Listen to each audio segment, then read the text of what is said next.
How do? Welcome back. This is the hoppy sparkling mead I made. Doesn't look a lot like a mead. It's more like a wheat beer. Very cloudy. I'm not sure why that is. Maybe it's just the hot matter that's just clouding the mead, but it's certainly very tasty. Mm. And it's really improved with those 2 or 3 weeks that's in the bottle. 2 or 3 weeks, 2 or 3 months that's in the bottle. It's really helped to improve the flavour.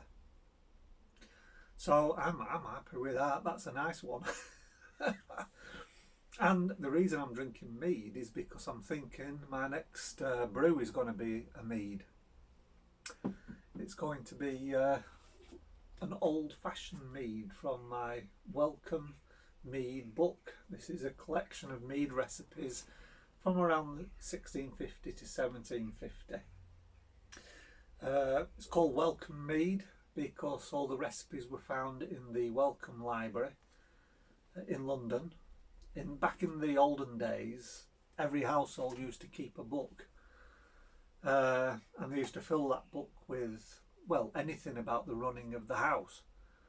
They were called receipt books because they used to put, accounts in the book, but also they would write recipes down that they wanted to keep, or they may have pieces of paper tucked in. If a friend gave you a recipe, or you would keep it in your receipt book, and basically it was just a book that every household had, and it was just about the running of the house. Well, these were all collected together and placed in the Welcome Library in London, and this author has gone through them and found old mead recipes, because mead was a very popular drink back then in the UK, and every household used to make it, as well as making their own beer, breads, cheese and things like this. And so she's collated the recipes from between 1650 and 1750, and she's listed them all in this book, along with modern day interpretations, because this is 350 years ago. Times have changed. So one that I've decided on, I was looking through this last night, and I've decided that because I'm going to make this mead for winter time, early December, Christmas time, I wanted a spicy mead. So what I've decided to go with is one that dates from around, well, the book itself covers the time period 1675 to 1725. So this household kept that book for 50 years and obviously added to it over the years. And basically it's a spiced mead that uses ginger, allspice and clove. So I thought it might be interesting to just to go through the recipe, and I'll tell you where I'm going to actually change, because she's actually done a modern interpretation, but there's some things I'm not really sure about, so I think I'm going to make some changes to that. I won't bother reading the old recipe. They weren't recipes like we used to, that we used to today. They're actually written in prose. It just tells you what to do. She obviously writes the recipe as we know it today, with the weights and measurements and things like that. So first of all, she says that you add about 1 kilogram of honey to 4 litres of water. And she says you then boil it for 30 minutes. Now, when I've made mead before like this, I've never boiled the honey, and I can't understand why. Now, in the original recipe, it does actually say to boil the honey. It says take 30 quarts of water and boil it till a fifth part be wasted, keeping it well scummed all the while it boileth. Then take it off the fire. So basically they're saying to boil the honey, because you then dilute the honey into that and you bring it back to the boil. So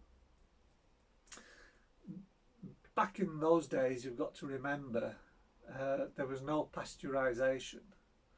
Honey would just be raw honey, and it could have been filled with any sorts of bugs, eggs, wild yeasts, bacteria, that sort of thing. So they would have to sanitise or pasteurise the honey, and they would boil it. I don't think you've got to do it today, especially like me with this mead. I'm going to be using supermarket bought honey, which has already been pasteurised. She may be boiling it just for a bit of authenticity. I don't know. I did do a little bit more reading about this. I went on the American Homebrewers Association website, and they do have an article actually about, do you have to boil mead? And the general consensus today with homebrewers is no, it's not needed anymore. It's a bit of like an old school practice. I suppose if you are sourcing and using your own raw honey, then it's beneficial. But if you're just using supermarket cheapo stuff like me, it's already been pasteurised. So just boil the water. In fact, you don't probably need it boiling, just hot enough to dilute the honey, just to soften it and dissolve it into the water, and that should be fine. It then says, well, it says take off the heat after you've boiled the honey. Take off the heat. So I'll be taking it off the heat and then adding the honey. And then it says add 5 slices of ginger, 1 teaspoon of allspice and 2 cloves. So that's straightforward. I'll just heat up the water, take it off the heat, dissolve the honey, add the spices. And it says then cool enough to add the yeast, which I'll do. Obviously you cool it down to pitching temperature. But then she says next day, well, she says add the yeast, but then she says next day strain into a fermenter, which I can't understand, because once you've added the yeast, the fermentation's got, sorry about this light, I've got clouds passing by and it's bright 1 minute, dark the next. Sorry about that. So you cool it, you pitch the yeast, and then she says and the next day you strain into a fermenter with a clarification agent. Isinglass is mentioned here. I'm not going to do that. After I've added the spices, the honey and the spices to the water, I'm just going to put it into a fermentation vessel, pitch the yeast, seal it, and let it go. I can't understand why you add the yeast the day before, you then strain it into a fermenter. I hope I'm making sense. Sorry, I'm a bit rambling here, but I'm a bit confused. And then she says, follow the preferred fermentation and aging, your preferred fermentation and aging protocols, ensuring the spices are drawn off primary at about 12 days.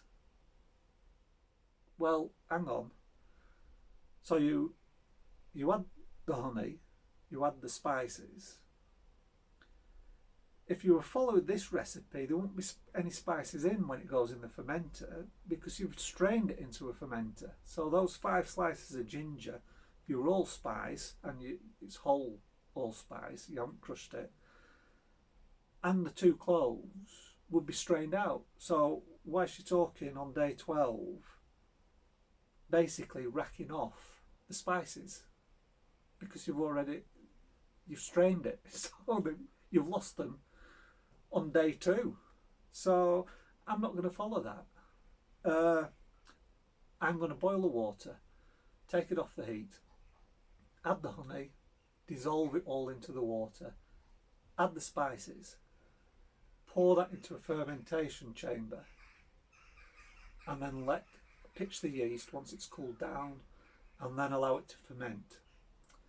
And then after fermentation, which may be day 12, it could be day 10, it could be day 20, I will then take it off the sediment, which should include the spices. So basically I'll be straining it off the spices, and then I'll put it into another demijohn, and I will store it then for 3 months. And that's what I'm going to do. And then after the 3 months, I'll have a little taste, and if it needs some back sweetening, I can add some extra honey or sugar and just give it a bit more sweetness. But yeah, that's a really confusing recipe. In fact, the 300-year-old recipe is easier to follow than her modern day interpretation. I just can't understand why, if you've strained into a fermenter, that means you've got rid of your spices. You then have to, on day 12, she says basically, rack into another fermenter, leaving behind the spices, is basically what she's saying, but you've already done that. So it's a very, yeah, I can't understand that recipe. But that's the one I'm going to do, probably this weekend. And it's from the Welcome Mead book. It's a really lovely book, even though I've got issues with that recipe. It's a really well researched book.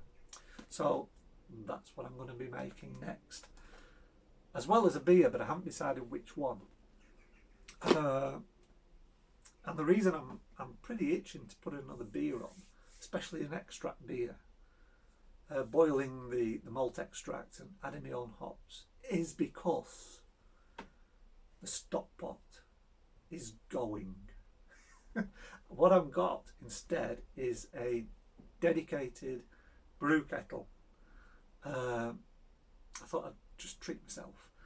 So it's about similar size, but at the bottom it's got a ball valve and a little spout that comes out.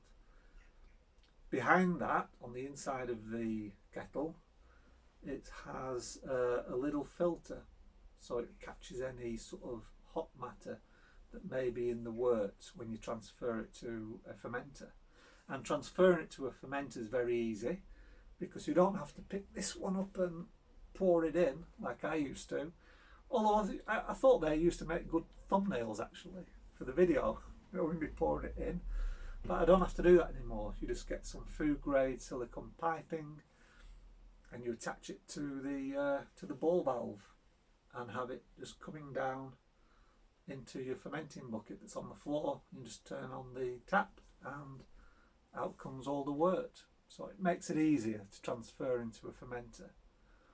And it's got also, it'll have a little round thermometer halfway up, and that will tell you what the internal temperature is, which means I could probably get away with saying goodbye to this as well. Well, I won't. That'll actually warm my spiced mead at Christmas.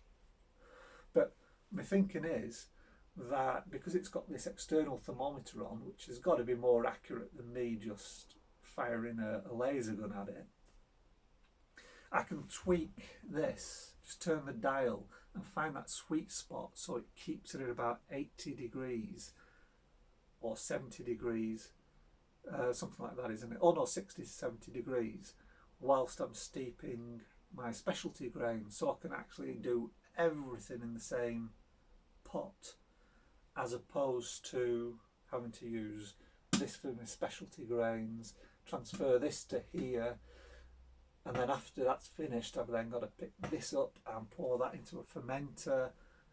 It's just easier, just do it all in one kettle. So that's coming, I think, tomorrow or maybe Friday, so I might show you that in the next video. And I'm just itching obviously to use it. When I get it, of course, I'm going to wash it out thoroughly in case there's any like manufacturing oil or grease residue still inside the kettle, so I'll give it a good wash out. But I'm itching now to start brewing with it. and I've bought a new book. It's over there, so I'm not going to get it just yet. It's called Brewing Beers Like Those You Buy. So it's another clone book, but this one is 40 years old. So it was written 40 years ago, and a lot of the beers, British beers, most of them, you just can't buy anymore, or even the brewery no longer exists. So it's like a look back in time at some of the early brews that we used to drink 40 years ago. So that'll be interesting. So yeah, I'm looking forward to that. So thanks for watching. It's been a pleasure. I'm going to carry on enjoying my mead as always, and hope you have a great day. See you in the next video. Bye bye for now.